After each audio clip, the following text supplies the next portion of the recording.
dowladaha reer galbeedka haddana waan sheegaya waxaan ka gabbanaynaa ma ahan siiba maraykanka 4 arrimood ayay rabaan soomaaliya isku mar inay ka dhacdo 4 arrimood oo isla socdo bay rabaan hal mar ah 4tuba inay wada dhacaan maxaa ka mid ah 1 soomaaliya oo la kala qaybiyo 2 dowladnimada soomaaliya oo la burburiyo 3 al-shabaab oo laga awood bato waa 3 wey 3 furu waay maya nambarka 3aad waay kan koobaad waa in soomaaliya la kala qaybiyo la burburiyo ma garanaysaa kan labaadna waa in dowladda federaalka lafteeda la burburiyo ayba ka shaqeynayaan macnaha target 1 target 2 target 3 waay targetka koobaad ummadda soomaaliya in la kala qaybiyo targetka labaadna dowladda federaalka lafteeda in la burburiyo targetka 3aadna in al-shabaab laga awood bato targetka 3aadna khariidadda adduunka in soomaaliya laga tirtiro 4aad khariidadda adduunka in soomaaliya laga tirtiro de tabcan de waxaa weeye waa darajadoo laga dhigo markii loo naxariisto xabsi daa'inna lagu xukumo dhihi jiray assalaamu calaykum soo dhowaada Somali Scandic TV maanta halkan waxaa markaa nala joogo injineer Kabitaano Idris oo ogeedeen inuu yahay sargaal sare ee Soomaaliyeed howlgalkii ugu dambeeyay ee aadan yabaal wuxuu muujiyay dhibaato weyn oo ka jirta dhismaha iyo hogaaminta ciidamada saraakiisha sare way ka baxsadeen goobtii ay joogeen sidaas daraaddeed waxaan u wacnay sargaal sare oo khibrad weyn u leh arrimaha ciidanka injineer Idris mar kale ku soo dhawow Somali Scandic TV waa dhawa injineere waxaan rabnaa inaan ku weydiino waanta muxuu ahaa doorka wasaaradda gaashaandhigga ee howlgalka ma la oran karaa waxaa jiray isku xirnaan la'aan markii la fiiriyo dagaalkii aadan yabaal ka dhacay iyo dhowaanba dagaalada ka dhacay shabeellada dhexe ee ciidamada dowladda halkaas ay ka soo firxadeen bismillah alxamdulilah rabbi alcaalamiin wabihi nastaciin calaa amri dunya waddiin runtii waxaan rabaa maadaama oo burbur 35 sana lagu jiray dad badan oo hadda kadib dhashay ay dad waaweyn ay yihiin dadkii xilligaas yaraana ay yihiin dad maaragtay yaraa on soomaaliya dowladnimadeeda war ka haynin maaragtay oo ay ku socoto hadda macnaha nus qarni ay ku socoto burburku uu ku socdo waxaan rabaa inaan fikir guud ka siiyo oo keliya in yaroo kooban dhammaan ma ahan wasaaradda gaashaandhigga xarunta wasaaradda gaashaandhigga maxay ahayd maxayse qaban jirtay wasaaradda gaashaandhiggu waa hay-ad ballaaran aad u ballaaran marka in yaroo kooban haddaan koobno waxaa jiray hoggaanno maalan oo kaleeto hoggaanka saadka hoggaanka lacagta hoggaanka ciidamada hoggaanka saraakiisha hoggaanka hubkii rasaasta hoggaanka xiriirka dibadda macnaha hoggaanno badan oo saas oo kaleeto ayaa jiray dhammaantoodna waxay qaban jireen iyo hoggaamanada kale oo aanan sheegin waxay qaban jireen shaqo maaragtay la yaqaano oo aan laga maarmin waxaa kaloo jiray bar la yidhaahdo wasaaradda gaashaandhigga ku dhex taallay oo la yidhaahdo barta taliska wasaaradda gaashaandhigga waxay lahayd xarun talis oo ay dhiseen dowladda maraykanku ay dhistay oo maaragtay qalabkii xilligaas 90kii iyo wixii ka horreeyey qalabkii casriga ahaa ee maraykanku ay isticmaali jireen la geeyey oo laga dhisay marka wuxuu lahaa qol hoggaamin baa meesha ku taallay waxaana afka qalaad lagu yidhaahdaa mataqaanaa control room baa la dhahaa control room qol la yidhaahdo qolka hoggaaminta ayaa jiray qolkaas saraakiisha sarsare ee markaa ama hoggaaminta ku shuqule baa fariisan jirtay waxaana suuragal ahayd inay maaragtay qaybaha oo kale meelaha qaybaha intooda badan waxaa yaalay qalab casri ah oo si toos ah loo arkahayo taliyihii qaybta markuu warbixinta bixinahayo ninka kalena si toosa loo arkahayo markii dagaal lagu jiro iyo markii nabad lagu jirabo haye markii nabad lagu jiro iyo markii dagaal lagu jiro markii warbixinada kale la ka qaadanayo ha mid life ah ayaa jira waa xilligaasaan ka hadlayna safi xilliga ay dowladdu jirtaanu ka hadlayna haye qalabkaas iyo horumarkaas iyo ayaa awooddaas ayay soomaaliya lahayd haye dhanka kale waxaa jiro hadda aniga gacan baan leeyahay sad la socoto gacanta halkan waxa ku yaalla faro marka far walba shaqo gooni ay qabanaysaa markay isu tagaanna waxay gacanta xoog bay yeelanaysaa waxqabadkuna xoog bay ciidamaduna waa saas oo kale ciidamadu waxaa weeye qaybihii markay saan tahay halkaanna waa hogaankii iyo taliskii guud iyo mataqaanaa wasiirkii gaashaandhigga iyo wixii iyo taliyihii ciidamada iyo waxaasoo dhan ayaa halkan ku jiro oo intaasoo laamood oo kala gedisan ayay mataqaanaa warbixinta ka qaadanayaan haddaba markii la doonayo howlgal in la sameeyo markaan usoo noqonno howlgalkii ka dhacay arrintii ka dhacday aadan yabad marka howlgal la samaynayo waxaa la dhahaa afka luuqadda ciidamada waxaa lagu dhahaa howlgal markii operation meesha lagu yidhaahdo haye marka howlgalkaas markii la samaynayo intaan howlgalka la samaynin waxaa daraasaad lagu sameeyaa waxa howlgalka lagu samaynayo si fiican waxa howlgalka lagu samaynayo ayaa mataqaanaa daraasaad lagu sameeya ciidan baa meesha degan ciidankaasaa daraasaad lagu sameeya qalabkiisa tayadiisa tiradiisa meeshuu joogo dabeecadaha dhulka waxoo dhan baa marka daraasaad lagu sameeya kadibna markii daraasaadii la sameeyo daraasaadka la keeno ayaa marka waxaa loo diyaariya marka waxa la ogyahay ciidanka meesha joogo dhulka uu joogo dabeecaddiisa cimiladiisa hubkuu haysto gaadiidkiisa dagaalka waxoo dhan baa la daraasaynaya markii la daraaseeyo kadib baa waxaa loo diyaarinayaa howlgalkii ciidankii waxaan hawshaan qaban lahaa marka ciidankii waxaan qaban lahaa markii la diyaariyo ciidankaas marka waxaa nin howlgelinta ayaa ninbaa markaa madax ka noqonayo howlgelintaas marka hawshii uu qabto oo ay dhammaato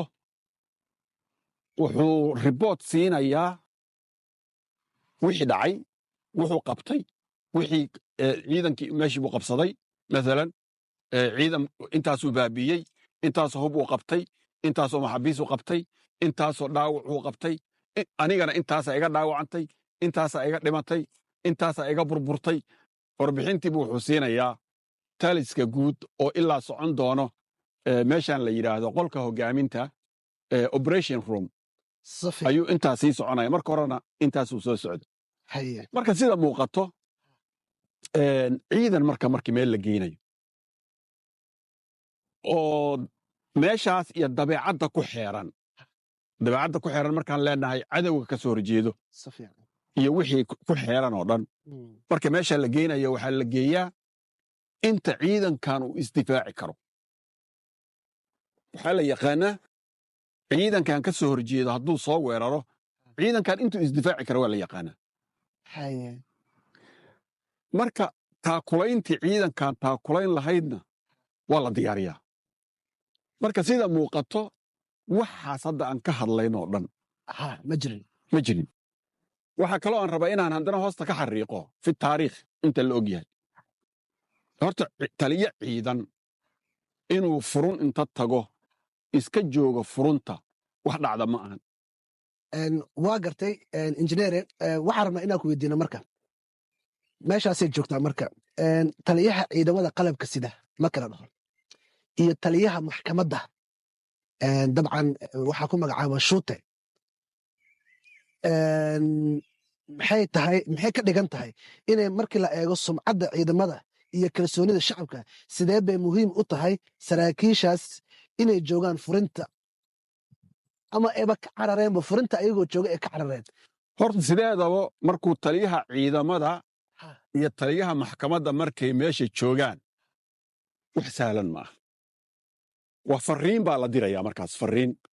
fariinta la diraya waxaa weeye 2 fariimood baa la diraya taliyihii ciidamada waa joogaa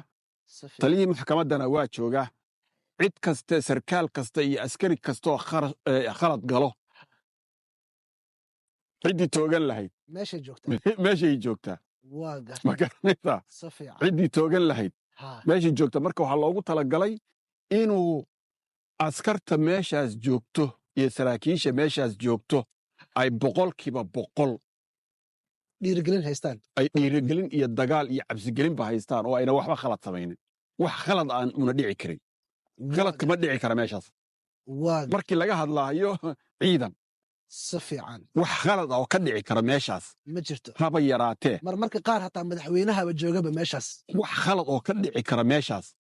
haba yaraatee ma jirto waxaase ayaan darra ah waxaa la sheegay labadoodii inay orod bilaabeen dadkii ugu horreeyey orday ay ahaayeen oo ciidamada kale ka carareen labadii taliyihii ciidamada ha iyo taliyihii maxkamadda ha ayaa orodkii ugu horreeyey meesha ka bilaabay fi taariikh marka adduunka inta la og yahay taliyo ciidan meel uu joogo in la soo weeraro oo taliyihii ciidamada uu orod bilaabo fi taariikh hadda ka hor ma dhicin sababta maxay tahay mataqaanaa taliya ciidamada maxkamadda waa jooga meesha sababta mataqaanaa markii la rabo in taliyo ciidan markii la rabo inuu goob dagaal tago goobta dagaalka ciidamadu joogaan ma tago xarun dambe oo 5 kilomitir 7 kilomitir 15 kilomitir ayuu fadhiistaa waa gartay 15 kilomitir 20 kilomitir ama 30 kilomitir meel u jirto ilaa adduunka isgaarsiin baa jirta moogta si fiican ayuu fadhiistaa intaas 10kaas kilomitir waa 10 kilomitir oo safe ah oo loo soo geli karin oo marnaba ayna dhici karin in loo imaado marnaba ayna dhici karin in loo imaado marka laga hadlayo taliyaha ciidamada halkaasuu joogaa waxaa la dhahaa barta taliska la dhahaa ilaa wax kaloo ka sareeya waddanka marka la dhawaa madaxweynaha ma jirto halkaasuu joogaa 30 kilomitir 20 kilomitir 40 kilomitir 50 kilomitir intaasoo kale goobta dagaalka u jiraya waa suuragal inuu inta yimaado goobta dagaalka uu inta kor meero ka tago waa suuragal maxay ka dhigan tahay marka taliyaha ciidamada inuu qori aake qaato oo safka hore dagaalka ka galo maxay ka dhigan tahay macnaha fariinta noocaasa maxay tahay waxaa la dhahaa mana dhacdaa waxaan la yidhaahdo waxaa jirto rool wax la yidhaahdo jirto macnaha adigu rool taliyaha kaalin waay kaalin qofku kaalin buu leeyahay taliyaha waxaa uu leeyahay kaalinta taliyuhu leeyahay waa gartay sida marka wuxuu qaatay kaalintii askarigu qaata markuu qoriga aakayga kaalintii askariga ayuu qaatay markaa wuxuu noqotay waxaa la yidhaha fighters buu noqda markaas ma garanaysaa wax adduunka ka dhacana ma ahan wax adduunka ka dhacana ma ahan inuu taliyo ciidan qori qaato oo aake intuu qaato uu furunta hore dagana wax adduunka laga yaqaana ma ahan maxay ka dhigan tahay marka waxay ka dhigan tahay meeshaas waxaa joogo ciidan dowladeed iyo wax u eg xataa ciidan jabhadeed laguma tilmaami karo marka waxaa lagu tilmaami karaa ciidan qabiileed oo macnaha su-aasha waxay tahay injineer taliyaha ciidanka furunta hore ku jira qoriga aakayga wataa sawirkuu bixinaya waa noo sheegtay macnaha maxay ka dhigan tahay markaas ma ciidan la'aan baa jirta meesha goobta lagu dagaalayo maxaa fariintuu diraya maxay tahay taliyaha maya fariinta ciidan la'aan ma jirto ciidan la'aan waa dhici kartaa ciidan la'aan de hal qof waaye asaga hal qofna xaalad dagaal waxba kama bedeli karo markii uu noqdo ciidan xoog loo meel ka dagaalamaya haddaad hal askari ku darto haddee waxba kama tari kara dee waxba kama bedeli karo xaaladdii meesha ka jirta marka waxay ku tusaysaa asaga damiinnimadiisa kowdheh inaanu ahayn sarkaal qualified waxa la yidhaahdo sarkaal ku habboon jagada taliyaha ciidamada inuu qabto inaanu mataqaanaa nin tababar leh laga yaaba tababar dagaal inuu leeyahay laakiin tababar hoggaan ma leh si fiican tababar hoggaan ha ma leh wuxuu yaqaanay tababar baa la soo siiyey oo dagaal ah waxaan maqlay waxaa loo soo tababaray inuu madaxda ilaaliyaan maqla sideedaba asaga waa generaalka ciidamada hogaaminaya haa haye macnaha bodyguard baa loo soo tababaraa amniga taliyaha inuu ilaaliyaa loo soo tababara asaga sida la igu yidhi waa gartay marka maadaama loo soo tababaray kaas qofka waxaas loo tababaray waa tababar askarinimaa la siinayaa inuu tashiishka barto iyo qofka sida loo ilaaliyo marka tababarkii lasoo tababaray oo ahaa askarinimo ayuu meesha la tega tababar hoggaan nama soo qaadan mana garanaya wayna ka muuqataa markii dagaalku dhacayna oo uu arkay xaaladda inay kharaar tahayna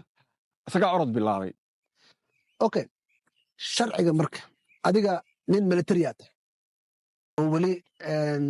dalka iyo dibadda wax ku soo bartay oo sargaal ciidanaa tahay nin noocaas oo kale ah oo ciidanka hogaaminaya taliyaha ciidanka hadduu goobta ka cararo maxay tahay iqaabtiisa de dabcan de waxaa weeye waa derajadoo laga dhigo haye markii loo naxariisto xabsi daa'inna lagu xukumo waa gartay iyo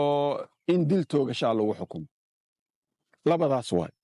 horta marka koowaad hadduu goobta ka soo cararo xukunkiisa waa horta marka u horreysa derajada dhan waa laga dhigayaa ma astaahilo waa gartay laakiin derajo maxaa laga dhigaa isagoo sidaa la og yahay derajada lagu siiyey midka siiyaana ka liito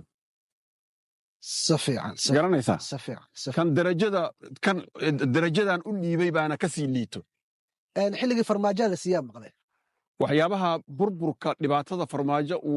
uu mataqaanaa sababay baa ka mid ah waxaa anigu on ogahay farmaajo markuu u tegahayey oo meesha uu tegahayey odawaama laba xidigluu ahaa ururka wuxuu haystay madaxtooyada ayuu odawaa haysta marka waxaan maqlay gaashaanle la siiyey kadibna gaashaanle ilaa jaran wax u dhexayso inaan la siin gaashaanla dhexaa ku xigto gaashaanla saraa ku xigto waxaasoo dhan ma marin baa layidhi waa gartay marka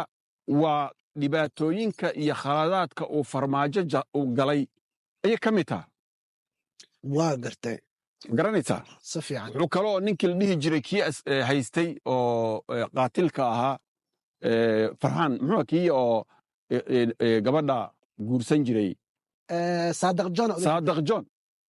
saadaq john oo mooryaan ahaaba janan buu ka dhiga farmaaja ka dhigay marka waxaa weye khaladaadka farmaajo uu galay ayay ka mid taha injineere haddaan ku weydiiye marka sanadkan waxaa la sheegaa sanadka ugu fadeexada badnayd markii la fiiriyo hoggaanka ciidanka iyo militariga dalka ka jira markii koowaad ma ahan markii labaad ma ahan waxaa dhacday sidaasoo kale in ciidamo laga qaado muqdisho oo laga dejiyo raaskamboni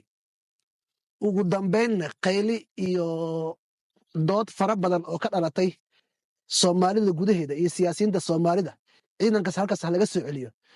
oo madaxweynaha dabcan ku madax adeegay waxaa dhacday ciidankaas in la weeraro ugu dambeynna lagu shubo xuduudda kenya ee gacmaha taagtaan joornaalada caalamka o dhan lagu soo qoro oo la yidhaahdo somalia military surrendered marka jabka noocaas ah oo isdaba joog ah ciidamada ayaantan dambe ku socdo maxaa ka dambeeya marka waxaa u sabab ah dowladda federaalka waxay u gacan gashay mooryaan qabiileed haddii run la rabo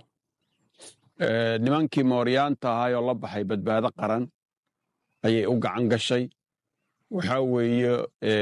kama duwana u s cdii dowladda riday ee burburisay warshadihii ee billaqaysatay ee baabi'isay ee kufsatay ee dhacday hadda kuwaan kufsigooda iyo dhacooda waaba yar yahabo oo qalin bay wax ku dhacayaan ha laakiin badbaado qaran waxaa laisku raacay in ay arrin keentay arrintaasoo ah farmaajo inuu xukunka isku dhejiyey sidaas daraaddeeda oo loo asaasay badbaado qaran sida haddaba madaxweynaha xilka hayo oo iskugu dhejinaya xilka markaa taas ka soo tagna marka ciidanka marka la dhaho maxaa badbaadin kara saacan la joogo aniga horta runtii waxaan aad iyo aad wakhti badan ugu lunshay arrimaha Soomaaliya inaan daba galo haddii la rabo ciidan Soomaaliyeed in la dhiso ciidan Soomaaliyeed haddii la rabo in la dhiso aad u weyn waxay u baahan tahay 5 sano 4 sano 5 sano 4 sano ugu yaraan 3 sano oo Soomaaliya laga sameeyo xabad joojin al-shabaab xabad joojin ay la samayso dowladda federaalka 3 sano ugu yaraan ay isdiyaariso ciidankii la diyaariyo dib u habayn lagu sameeyo la dhaqan celiyo xaquuqdoodii meel la saaro isla mar ahaantaasna maamul fiican dowlad fiican iyo hoggaan fiican Soomaaliya loo helo waxaan ku celinayaa hoggaan fiican oo Soomaaliya ay gacanta ku dhigo iyo ugu yaraan 3 sano oo xabad joojin ah al-shabaab lala sameeyo xabad joojin marka ugu yaraan 3 sano ciidamada dowladda dib u habayn iyo dhaqan celin iyo tababarid iyo xuquuqdoodii oo la siiyo iyo lagu sameeyo si fiican taana suuragal ma aha maxay suurtagal ku ahayd waxayna suurtagal ku ahayn dowladaha reer galbeedka ee Soomaaliya taakulaynahayo hal dhagax bay rabaan inay 2 shimbirood iyo 3 shimbirood ku dilaan waa gartay dowladaha reer galbeedka haddana waan sheegaya waxaan ka gabanaynaa ma ahan siiba Maraykanka 4 arrimood ayay rabaan Soomaaliya isku mar inay ka dhacdo 4 arrimood oo isla socdo bay rabaan hal mar afartuba inay wada dhacaan maxaa ka mid ah 1 Soomaaliya oo la kala qaybiyo 2 dowladnimada Soomaaliya oo la burburiyo 3 al-shabaab oo laga awood bato waa 3 wey saddex furun waay maya nambarka 3aad waay kan koobaad waa in Soomaaliya la kala qaybiyo la burburiyo si fiican ma garanaysaa kan labaadna waa in dowladda federaalka lafteeda la burburiyo ay ka shaqeynayaan ana target 1 target 2 target 3 waay targetka koobaad ummadda Soomaaliya in la kala qaybiyo targetka labaadna dowladda federaalka lafteeda in la burburiyo targetka saddexaadna in al-shabaab laga awood bato gartay targetka saddexaadna khariidada adduunka in Soomaaliya laga tirtiro afraad khariidada adduunka in Soomaaliya laga tirtiro marka 4 hal mar isku dul furtay 4taas la rabaa inay la xaqiijiyo dadka Soomaaliya si fiican ay dhageystaan haye ma garanaysaa sidee suurtagal hadda targetka first macnaha plan 1 ma ahan in al-shabaab laga takhaluso ma ahan si fiican ma ahan plan 1 waa in Soomaalida la kala qaybiyo waa qorshaha koobaad waa la kala qaybiyo Soomaalida okay waa la kala waa wiil wax la sii dhiman targetka labaad waxa weeye in dowladda Soomaaliya lafteeda la burburiyo waatay dhisayaan hadda ogow iyo maamul goboleedeed waxaadana la burburiyo targetka saddexaadna waa in al-shabaab laga takhaluso oo la burburiyo targetka afraadna waxa weeye Soomaaliya in laga tirtiro khariidada adduunka shaqadaasa marka Soomaaliya ka socoto maxaa u suurtagalay marka waxaa u suurtagalay dowladda federaalka in la burburiyo waa u suurtagashay ummadda Soomaaliya in la qaybiyana dowladda federaalka soo ayaga dhisay maalin walba waa burburis baa ku socdo ma la dhisayo dhisid ma dhisayaan way burburinayaan ayada lafteeday burburinayaan waa gartay maawad marka 4taas meeqa u suurta gashay marka waxa u soo gashay Soomaalida in la kala qaybsho dowladda federaalka in la burburiyo waa gartay waxay ku guul daraysteen labadan kale al-shabaab inay burburiyaan oo ay mataqaanaa ka takhalusaan iyo Soomaaliya in khariidada adduunka laga tirtiro labadaas oo ma suurtagelin laba hadda u suurta gashay ma garanaysaa si fiican marka qof kastoo Soomaali ah wuxuu arintaa ka yeelayo asagay u taallaa injineer runtii aad iyo aad ayaa u mahadsan tahay ugu dambeyntii marka laba su'aalood ayaa noo dhiman inaan ku weydiino tan hadda dhacdoo kale haddee dhacdo oo ciidamada cadaadis ee dareemaan adoo noo soo koobayo maxay tahay xalka koowaad ee samaynayaan walaa hadda ciidamada dowladda federaalka waxaa muuqato inay muraal ahaan iyo tayo ahaan iyo ciidan ahaan iyo dad ahaan intaba ay u burbureen haye burbur meeshii ugu xumayd abid ayaa la joogaa waa gartay al-shabaabna abid meeshii ugu xoog badnaayeen oo ugu muraal fiicnaayeen oo ugu rajo fiicnaayeen ayay marayaan maxaa marka aad ku talin lahayd dhacdadaasoo kale haddee ku dhacdo ciidamada hadda ka hor baan soo sheegay waxaan ku iri waxa keliyoo badbaado noqon karta waxaa weeye inay al-shabaab lala galo xabad joojin oy dagaalka la joojiyo wadahadal lala galo ayaga raalli ma ka yihin marka al-shabaab taas ayaga la weydiinaya laakiin waa fursadda keliya oo jirtaan ku isleedaha ayaga inay ogolaanayaan in wadahadal lala galo aniba kaba taas kama hadli karo wax dhici kara ma ahan horta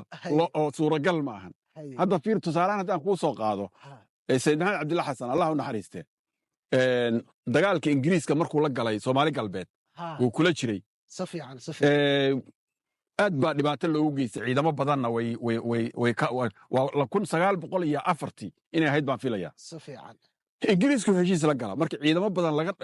sayidka daraawiishta laga dhaawacay oo qaar badan laga dilay heshiis buu la gala ingiriiska xabad joojin ah 2 sano miyay ahayd meelahaas ayay xabad joojintaa socota 1906 ayuu u sheegay ingiriiska inuu xabaddii ka baxay waa saan u malaynayo xabad joojintii ka baxay kadibna dagaalkii markuu ciidan samaystay ciidankiisi uu dawaystay oo ciidamo badan qortay ayuu markii saanoo kaleeto lagu dhibaateeyo waxaad u baahan tahay inaad salmuggii inta u fadhiisato aad mataqaanaa dee wax dhiig joojina u baahanta ma garanaysaa marka dhiig joojin keliya waxay ku imaan kartaa ayadoo xabad joojin soomaaliya laga sameeyo ma garanaysaa oo dowladdan burburtay oo baaba'day ay markaa bal haddii wax lasoo kabi karo lasoo kabo injineer sargaal sare aad iyo aad ay u mahadsan tahay waktiga aad cariiri noogu ah marka hore horta salaan ayaan ku taagayaa maadaama nin ciidan aad tahay daawadayaal intaa ka kulmi doonno waxaan ii dhaafnay salaanta islaamka assalaamu calaykum waraxmatullaahi wabarakatu